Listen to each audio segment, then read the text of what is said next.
Porque hay un lema de un periodista catalán, un periodista que bueno, sobre todo en Barcelona, incluso ahora se le ha inaugurado una plaza después de 10 años de su muerte, que es José María Huertas Clavería.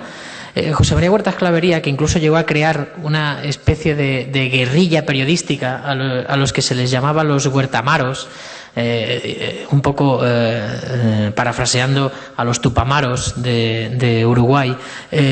Pues los huertamaros se dedicaban un poco a pisar mucho en la calle, a ir mucho a los barrios, a saber dónde estaban los temas de verdad, a crear una cosa que yo creo que últimamente los periodistas estamos abandonando, que es tener nuestra propia agenda, que nadie nos marque la agenda, que no sean los poderes políticos o los poderes económicos los que digan de lo que se tiene que hablar o dejar de hablar, sino que seamos nosotros los que marquemos la agenda de lo que realmente le interesa al ciudadano.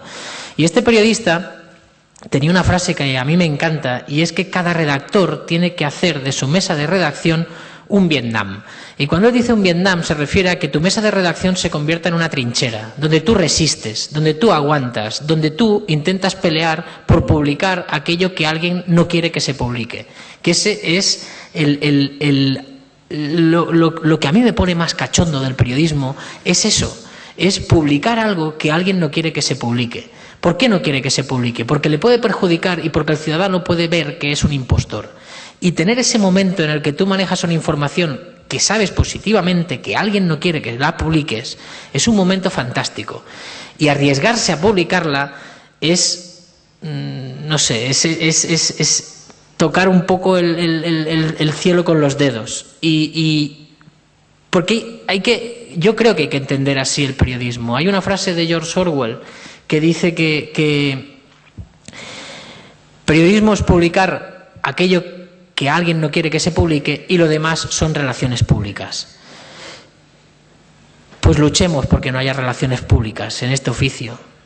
Luchemos porque no pasen cosas como las que hemos visto que han pasado la última semana y que nadie denuncia y que nadie, o se denuncia en las redes sociales, que por suerte ahora tenemos las redes sociales que son esa vía de escape para muchas noticias que antes no tenían ningún tipo de visibilidad.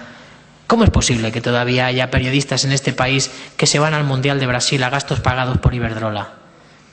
Y que nadie diga nada. Y que no se publique. Y que no se explique. ¿Cómo podemos aceptar eso?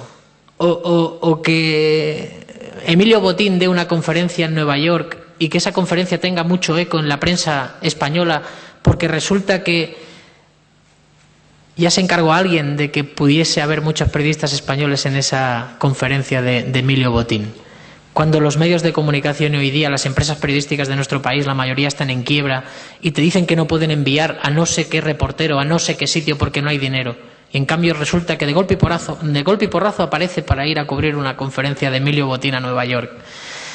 Bueno, pues esto hay que denunciarlo y hay que decirlo y hay que explicarlo. Porque a pesar de la crisis tan potente que vive la empresa periodística en este momento, las empresas periodísticas viven un momento terrible, como muchas otras empresas. El sector del periodismo ha sido el segundo sector más castigado por la crisis, solo superado por la construcción en cuanto a número de despidos. Pero tampoco habéis leído muchas cosas, ¿no?, de EREs en empresas periodísticas, porque tampoco los medios se dedican mucho a hablar del ERE del otro medio, porque si tú hablas del ERE del otro medio, el otro medio acabará hablando de tu ERE. Entonces, oye, tampoco nos hagamos daño entre nosotros. Pues en este momento de esta crisis tan brutal de la empresa periodística, yo creo que nos encontramos en un momento extraordinario de una ciudadanía con muchísimas ganas de saber qué está pasando y de dejar de mirar hacia otro lado. Y entonces ese momento como periodistas lo tenemos que aprovechar. Lo tenemos que aprovechar porque igual no vuelve a pasar de que tengamos este momento de ganas de saber, que ojalá no deje de pasar nunca. Pero la historia nos demuestra que cuando nos va bien las cosas parece que nos da por mirar hacia otro lado y un poco nos despreocupamos de lo que están haciendo los de arriba. Y en cambio en este momento hay un cabreo latente en gran parte de los ciudadanos que tienen ganas de saber qué se ha hecho, pues con parte del dinero de sus impuestos, con según qué cosas que se han construido, con muchas otras cosas y esas ganas de saber nos tienen que llevar a nosotros al querer publicar. Y al querer publicar lo que otros no quieren que se publique. Y en eso estamos. Y no sé si he contestado tu pregunta, pero me he pegado aquí un meeting que... No, sí que lo has hecho, y además dejas la puerta abierta para la siguiente, porque otra cuestión que nos interesaba mucho es esta que te comento. A nosotros tú ahora comentabas en la trayectoria del programa, si ahora hiciéramos el programa que hacíamos al principio, probablemente nos hubiéramos cansado de ese formato de humor. Los tiempos han cambiado también.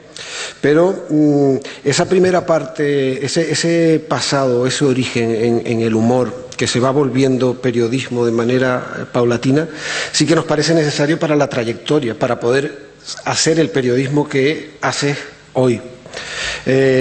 Nosotros en el texto que publicamos en el catálogo para justificar el homenaje te emparentábamos con Dario Fo, este Nobel italiano, que habla del humor, de la sátira, que habla del bufón, ¿no? De la imagen del bufón, porque dice que el bufón está en la corte, conoce la corte, sabe lo que pasa dentro y se columpia siempre en un alambre muy estrechito para ir diciendo las verdades y que las verdades vayan cayendo, y cuando dicen las verdades la gente de la corte también se ríe, ¿no?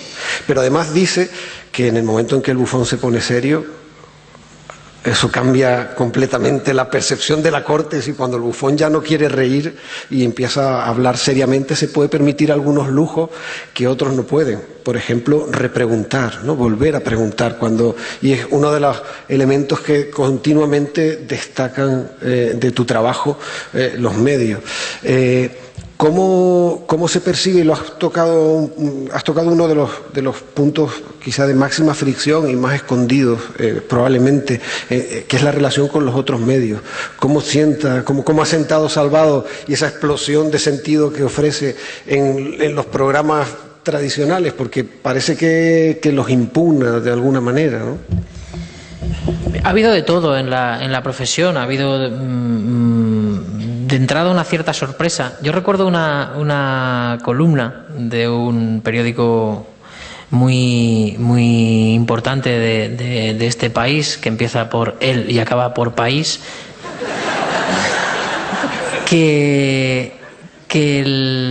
nosotros hicimos una entrevista al presidente del Partido Socialista en Euskadi, a Jesús Eguiguren. Y Jesús Eguiguren en esa entrevista marcó un poco lo que iba a ser la hoja de ruta que iba a seguir ETA para dejar las armas.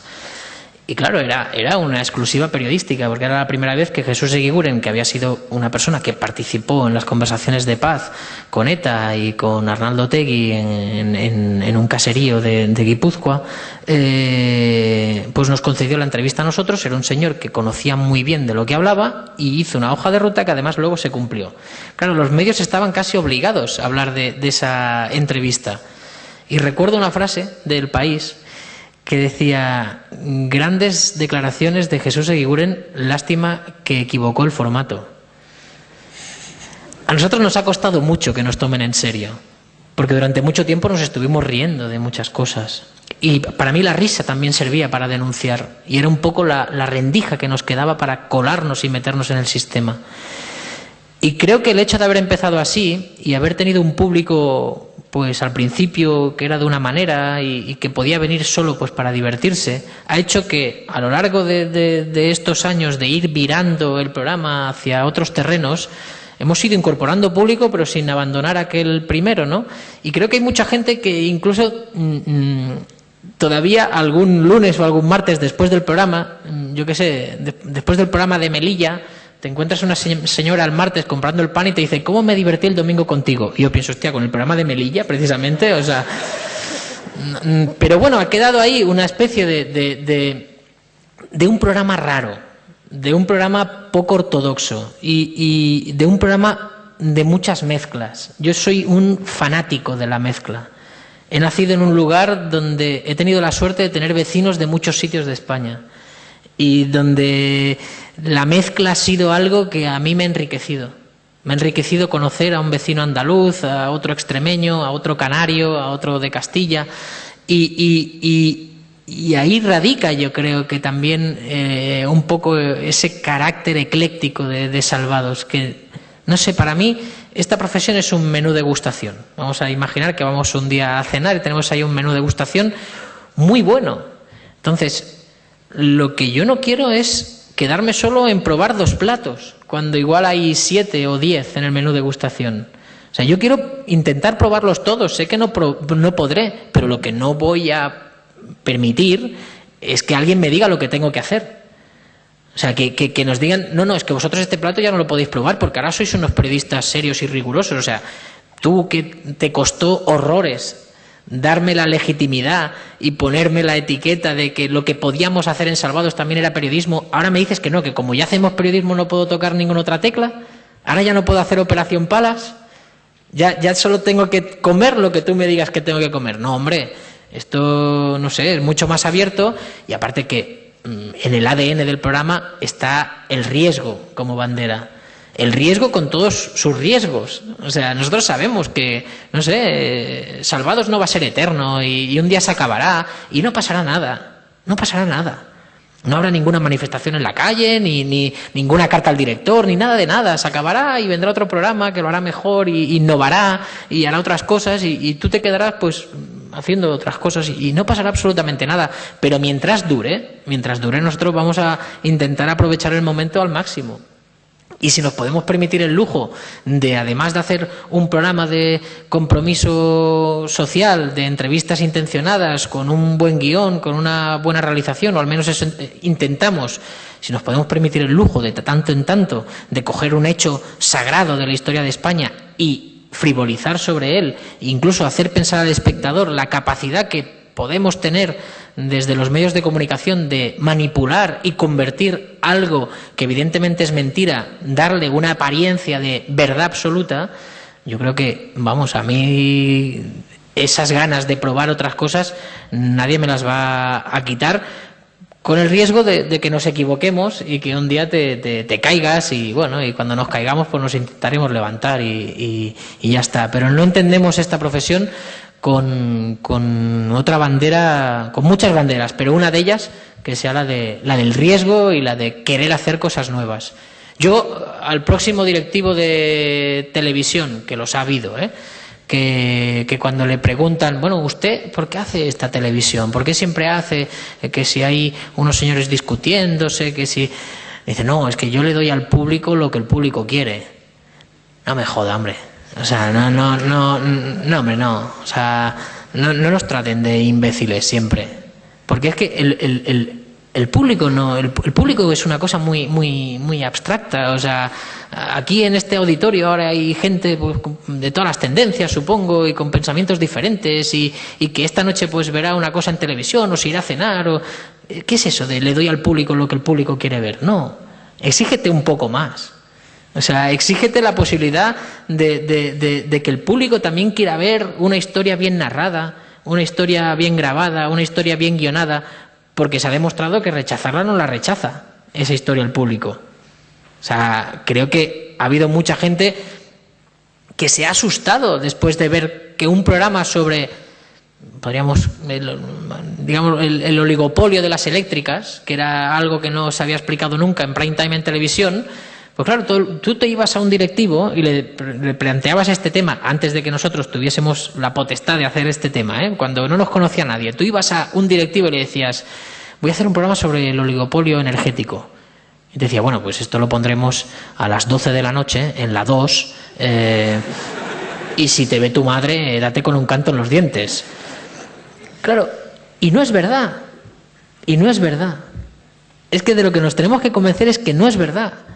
Es que el espectador, el ciudadano, es mucho más exigente de lo que nos pensamos. Mucho más. O sea, nosotros ahora, cuando nos sale un programa flojo, que nos salen muchísimos, por desgracia, o sea, el espectador te lo recrimina.